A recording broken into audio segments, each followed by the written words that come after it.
Welcome back to the channel, everyone. Today we're going to be talking about how you can help another wholesaler find a buyer for their deal. For a deal, you didn't have to go find the seller and negotiate all that. You basically just need to find a buyer. So let's dive right in and let's see if we can help you get your first deal from learning this strategy.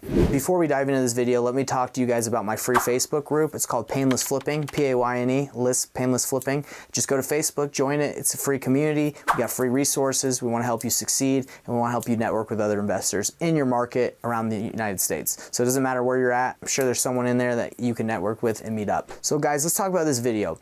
What I do a lot, if you're new to this industry, basically I do what's called JVing, and that's helping another wholesaler that has a deal under contract find a buyer. Now, what does this look like? Well, basically you would look at deals that other wholesalers have and you'd say, I think I have some buyers that would be interested, or hey, this is a good deal. Let me bring it to some people that I know that would want to buy it. Then you bring the deal back to the wholesaler and you say, hey, I have a buyer. We can either split this, the assignment fee 50-50 above what you have it under contract for. I can add my fee on top. Doesn't matter. You can negotiate anything you want. And then if the wholesaler accepts it, then you just write up some paperwork, or they just pay you. Depends what you want to do, if you trust them or not. And you don't always have to do paperwork. I don't do paperwork a lot with other wholesalers. They just pay me because we've done several deals together. So what does the conversation look like? I'm about to show you right here in a video where I recorded myself talking to another wholesaler. She had a deal in Provo, Utah, where she needed help finding a buyer. She had somebody and I navigated that conversation, talking with her about what we can do. Is it worth my time? What's the situation?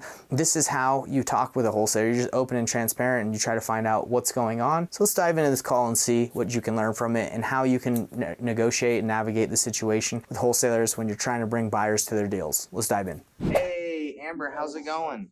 Good, how are you? Doing really good. So I wanted to get back to you. I have a buyer that's running their numbers and they're going to get back to me and we're just waiting. You said that you already have someone that's committed and they can close Monday? Yeah. Okay. Of course, if we can close sooner or have something that's super concrete, Sure. I'm just like, What I feel bad for the seller in this situation. I don't want to drag them along and I want it to close, Of course, yeah. So I'm curious, just because I obviously don't want to bring you an offer that's not better than the one you have, or it wouldn't make sense to work with me. What price are they doing? So obviously I know, I got to do better or whatever. They're at 350. Okay, so they're at 350. So you have it at 335. Is that right? Yeah. So that's a 25K assignment fee, right? So we have it at 335, so it's 15. Oh, sorry, I did my math wrong. Yeah, 15. And, yes. yeah, and then I have like a partner in it, so we're just splitting it. Okay. We have a tag team to this one. Okay. So yeah, we're just splitting the assignment fee. Okay, so if I brought a buyer, I would obviously have to come in higher than 350, right? In order for it to make sense.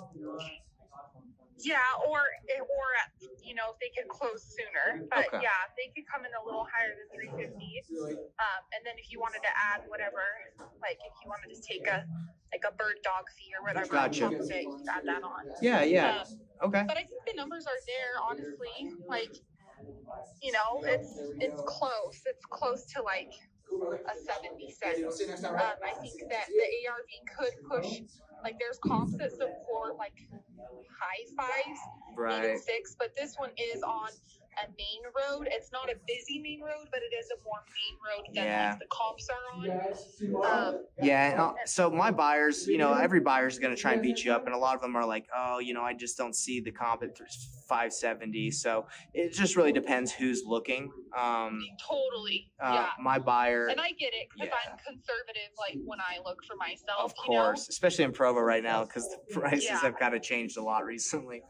Yeah, totally. So I'll let you know. I should let you know by the end of the day. They're just waiting, and if I can't do it, then obviously I'm at 350. Yeah, go with that. That's great. Yeah, just let me know, and then if it doesn't work out this time, it's good to just have this relationship. Of course. We always are bringing in deals. So I probably really should buckle down and invest and build out my buyers list and have this whole operation. But like, I kind of like having my deals. That's good for you. Yeah. I totally get that. It's worth it. Like for me, it's honestly worth it. It's something you don't have to even think about. You don't even have to worry about it. Well, Exactly. When I have so much going on, it's just like, oh, it's kind of nice to know that somebody else is like assigning it. I totally get it. Yeah, that's kind of how I felt when I was new. I was like, this is great, but then eventually, you know, you move on. But yeah, I'm kind of do the same thing. I have a giant list. I don't really blast out deals. I just reach out to my key top buyers and you know, kind of get their feedback. So I've reached out, got some feedback on some that just aren't interested or the numbers don't make sense, but I'm waiting on one. So yeah, I will keep you posted, and if this one doesn't work, yeah, let's many more. Anything you send me, I can at least get you an offer on or tell you yes or no. Okay, that sounds great. Cool. All right. Well, I will. All right, Amber. Appreciate it. I'll get back to you as soon as I hear back. All right, thanks, Nathan. Yep. Bye. That's a wholesaler that sent me a deal, and I've sent it to one of my buyers. See if we can get a deal done. They're running their numbers right now, so let's see if we can get a deal done. If you like this video, please like, subscribe, and hit the bell icon for more info like this.